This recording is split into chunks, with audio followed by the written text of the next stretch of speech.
Hello students, welcome back to Java classes. So now we are going to see the string conversions and the two strings. Okay, the next methods which are available in the string class. Okay, which will be used for converting the string.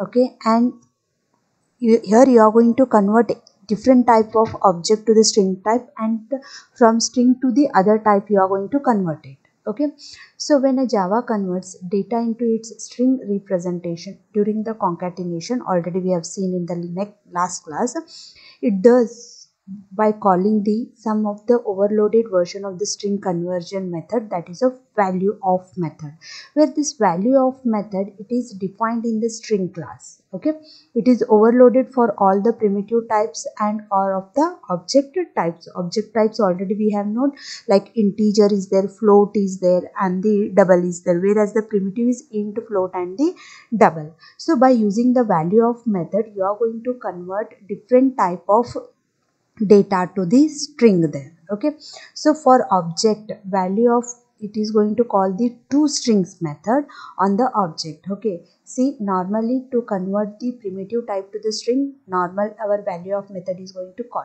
If you want to convert from any object type to the string type, that time here value of method internally it is going to make call the toStrings method there. Okay, so for every class which implements the toString, because it is defined by the object. Okay, so the default implementation of toString is sufficient. If externally, if you want to convert any other data type to the toString method, then even you are able to do that one by using the method called toString. Here you have to call this toString method on the string, and it is going to return the string object there. Okay, to implement the toString method, simply you have to return one string object that is going to contain the human readable string that appropriately describes an object of your class there. Okay, so just we will see one example here. We have to override the toString method for the classes that we are going to create. Okay, so for example, here we are defining one print method, and the println statements are there in concatenation expression. Okay, see, here we are defining one class with the name box, where it is going to contain the values width, the height, and the depth, where box it is going to consist of one constructor like double and this one, which will be used for initialization of the private members of your class. Okay, see here, as I want to override the toString method, so I have to write it here, toString of the string in the box class. Okay, so it has to be written what it should perform there, that should be written here. Dimensions are plus width, whatever the initialization, by then depth by height. Okay, so this is the conversion there. Then here I am going to write the another one class, that is our main method class. I am going to create the object of the box class, where I am going to pass the three values. Okay, so string s is equal to box b plus of b. Here what happened, here you are concatenating your string object with the another object. So while concatenation internally, it is going to call the toString method. Here you are concatenating the string object, not a primitive object, right? So here that while concatenating, it is going to perform the conversion from any other type to the string. So here you are going to perform the conversion of your box class to the your string class. So here internally it is going to call this toString method. Okay, so just we are going to display the print b and the print s is there. Okay, see here, dimensions are 10.0 by 14 by 0 and by 12 by 0.0. So this has been defined in the toString, so internally it is going to call that one. So in the b also it is going to call that, where externally whenever you are going to display yes, even in that case also the toString will be called. Externally we have not called the toStrings method. Whenever you are going to create any constructor or you are going to perform any concatenation, internally they are going to call a toString method. Already it has been defined, but as here you are going to implement your own toString method, so here you have, it is going to call it automatically. Then next is character extraction is there. The string class is going to provide a number of ways in which character can be extracted from the string object. Already we have seen that two forms we have seen, by giving the index number and the number of characters, that is subrange. If you are going to give, the characters will be accessed there. Okay, but by using the some specific methods already which has been defined, we are able to access the characters. Okay, even single character also we are able to access, even n number of character also we are able to access. To extract a single character from a string, we can directly refer the individual character with the method called charadd. So charadd, from where, which position you want to access, that position you have to specify. As you are going to access the character, a single character, the return type will be character. So here, where is the index of the character that we want to obtain there? The value of the where must be non-negative and specify the location within your string. Okay, see here, for example, here say ch is equal to abc dot charadd 1. So in the first position, which character is there? Character array, the starting position will be 0, right? 0, 1, 2, 3. So at the position 1 b is there, so that will be get displayed here. Okay, if I am going to give the character array the where value as the 3, so in the 3 nothing is there, 0, 1, 2, 3 nothing is there, so it is going to give the value as the error there. Then next, the get chars there. In the charadd, what you are doing, you are accessing a single character. If I want to extract more than one character at a time, that time we are going to make use of the get chars there. Okay,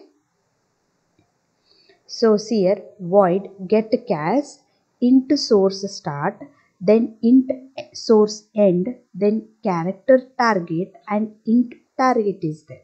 Okay, that is here on which string object you are going to call the get chars. From that characters array, the starting point you have to specify. Okay, then the ending, from ending position you have to specify. Okay, and where it should be stored, that you are going to specify in the character array. Then the character array, from which position onwards that should be stored, even that you have to specify here.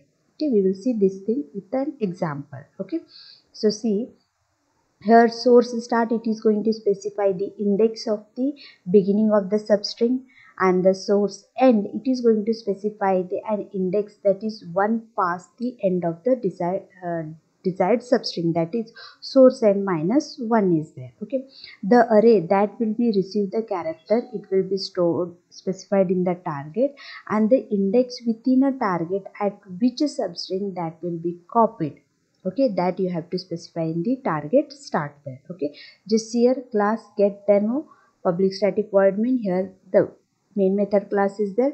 My string is, this is the demo of the get chars method, this is my complete string. My start will be 10 and end will be 4.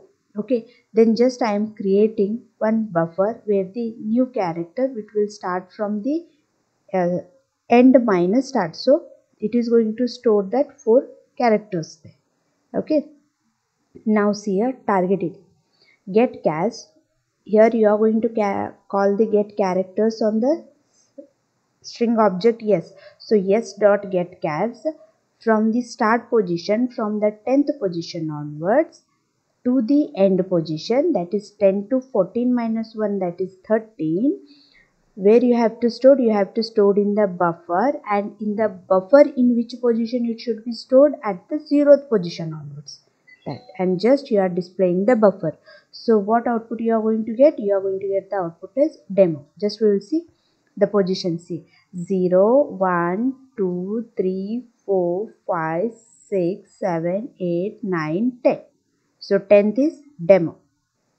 From 10th onwards till 14, 10, 11, 12, 10, 11, 12, 13, 14. 14 minus 1, it will be 13. So 10 to 14 means that will be 13. Okay, so that you are going to store in the buffer's 0 position on it. So that will be stored here. Okay, then next is get bytes is there. There is an alternative to get chars that stores the character in an array of bytes. Here you have stored the character in the character array only. See, the data type of your buffer class will be character. Now I want to store those accessed character in the array of bytes. So here the data type of the buffer will be the byte. So in that case I have to make use of the get bytes method. Okay, so it is going to use the default character to byte conversion which is provided by the platform here. So this is the syntax for that. Get bytes, here it is going to return the array of byte there. Other form of get bytes are also available. Get byte is most useful whenever you are exporting your string value in an environment which is not going to support your 16-bit Unicode character. Instead of that, it is going to support the 8-bit ASCII character. Okay, so two char array is there. If you want to convert all the characters in a string object into a character array, so that time you are going to make use of two characters. Here conversion, string to the character array, the conversion will be there. So that one will be done. So in your exam, they may give you to explain the string extraction method, or directly they will give you the methods by using you have to write the syntax and example for while explaining the methods there. Then next is string comparison is there. In the string comparison, the string class includes the number of methods which that compare the strings or substring within a strings. Okay, the first method is equals and equals ignore case is there. Okay, so to compare the two strings for the quality, if use the equals method there. Okay, so equals, just it is going to compare the object which you are going to pass as the parameter with the object on which you have called, and if both are equal, it is going to return the boolean value there. So see here str is the string object which has been compared with the invoking string object. It is going to return true if the string contains the same character in the same order, and false otherwise. Then the comparison is the case sensitive. Okay, so there is a difference between capital letter A and the small letter a there. To perform a comparison that ignores the case difference, okay, if you don't want to differentiate between the small letter a and the capital letter A, that time you can use the equals ignore case there. When it compares two strings, it considers A to Z be the same as small letter a to Z. So boolean equals ignore case string str. See, we will see one example here. This is my class, main method class. Here the first string, it is contain the value as hello, H is capital, S2 same, HELL both are same only. S3 is goodbye is there, where the S4 is in capital. I have written the hello there. Okay, first we'll display S1 equals the S2. So here I am calling the S1 object and the S2 object. I am comparing those two things. So on the S1 object you are calling the equals method and you are passing the parameter as S2. So here character to character comparison will be there. Okay, H is comparing E, L, L, O. So both are equal. It is going to display it as, it is going to give the value as true. So just check here. The value will be true here because hello is equal to a hello. Okay, next statement, S1 equals S3. Now on the S3 you are going to call, here you are going to compare hello with the goodbye. Okay, so as both the string objects are different, it is going to return the value as false there. Then next here you are going to call the S1 as with the S4, that is hello with the capital hello. See, both are hello only, but here in the first case hello will be written in the small letter, where in the second case the hello will be written in the capital. Both are equal, but as the you have not ignored the cases, so both the strings are false here. But in case of fourth one, here S1 dot equals ignore case. What you are telling here, while comparing the two strings, you are saying that you have to ignore the cases. Now see here, hello and the capital hello is there. As both are same, here it is going to return the value as true there. Next is region match. region match, this method it is going to compare the specific region inside your string with the another specific region in the another string. Here what you have done, you have taken the complete string there. Instead of that, in one statement I am comparing the one particular word with the another statement. Okay, in that case you are going to make use of the region match there. So see here, int start index string str, second string का start index starting and the number of characters. Both the strings starting index you are going to take and the number of characters to be compared, that you are going to take it. Okay, even region matches boolean ignore case. Okay, in case of if you want to ignore the cases while comparing the two strings, just you have to specify one boolean value, that is true or false. If you are going to specify the value as true, means you have to ignore the case. If you are going to pass the boolean value as false, means you are not going to ignore the case there.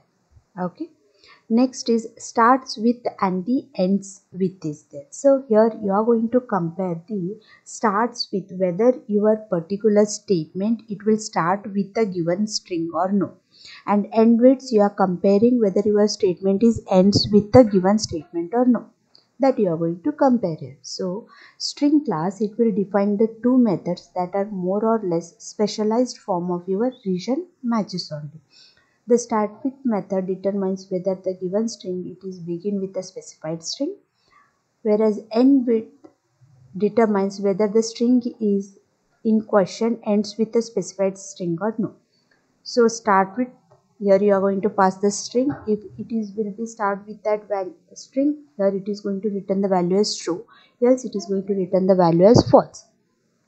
Ends with, here you are going to pass the string as the output parameter. If it will ends with that particular passed string, it is going to return the true, else it is going to return the value as false. Here str as the string being tested. If the string matches, true is returned. Okay, otherwise false will be returned. For example, here my string is foo bar. Okay, and ends with the bar. Okay, so just I am checking whether this string is ending with the character string substring, that is bar. Yes, it is this ending with the bar. So here it is going to return the value as true. Then same thing, it whether it will start with the foo. Yes, it will start with the foo. So both are going to return the value as true. And the second form of starts with shown here, let's you specify the starting point. Here the starting point will be the 0 if you want to check in middle. Okay, so here string start and the int start index, from that position onwards, whether your statement will start with a given string or no, that you have to specify here. For example, starts with, whether your string it will start with the string bar from the third position onwards, so 0 1 2 3. So from this position onwards, whether your string will start with the bar or no, yes, it is going to return the value as true there. Then next is equals versus the equal to. Okay, equals and the equals, see, both are going to, it will be used for comparing the strings only. But then what is the difference between equals and equal to symbol, that we are going to see here. It is important to understand that equals method and equal to operator, they are going to perform the two different operations. Okay, equals method compares the character inside a string, character by character comparison will be done, whereas the equal operator it is going to compare two object references to see whether they refer to the same instance or no. Okay, so see here one example. Here I have defined the class. My first string is hello and even second string is also hello. So what happened in the first case? S1 plus equals S2, S1 dot equals S2. Okay, so here S1 is contain the value as hello, where S2 is also contain the value as hello. So string to H to H comparison, E to E comparison, L to L, L to L, and O. Okay, both the strings are having the same number of characters, and in the same line only. Okay, that is there. So it is going to return the value as true.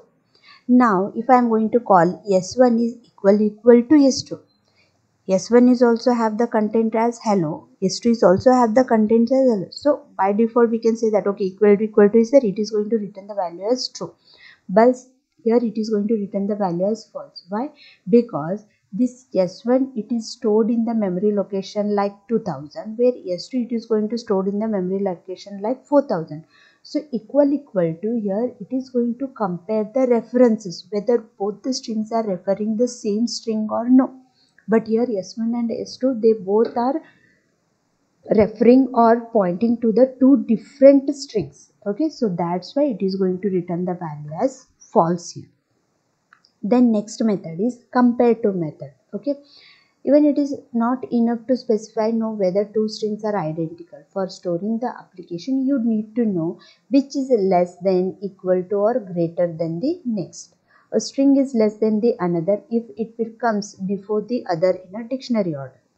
A string is greater than the other if it will comes after the other in the dictionary order. For example, if I am comparing the A with the C, so A is less than the C because A will come before the C, right? Where if I am going to write compare C with the E, okay, C and D and E. So here what happened? D is the greater than C because D will come after the C.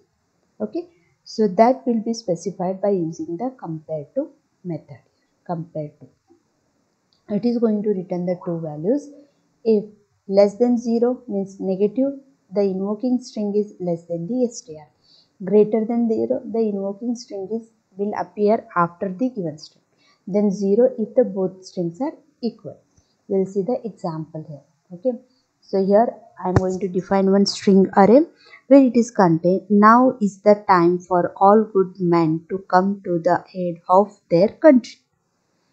Okay, so here for loop I is equal to 0, I is less than array of length, j will be plus plus. Okay, for int I is equal to j plus 1, I is less than array of length, I will be plus plus. So if array of I is compared to the array of j, if it is less than 0, just you are performing the bubble sort, you are rearranging these things in the numerical order. See, capital will come before all small letters, so that will be displayed here. Then aid all come country for good name.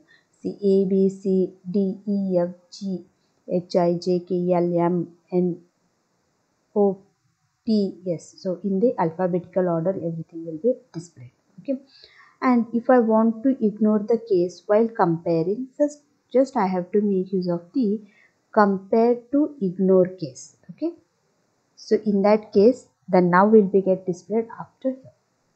Okay, thank you.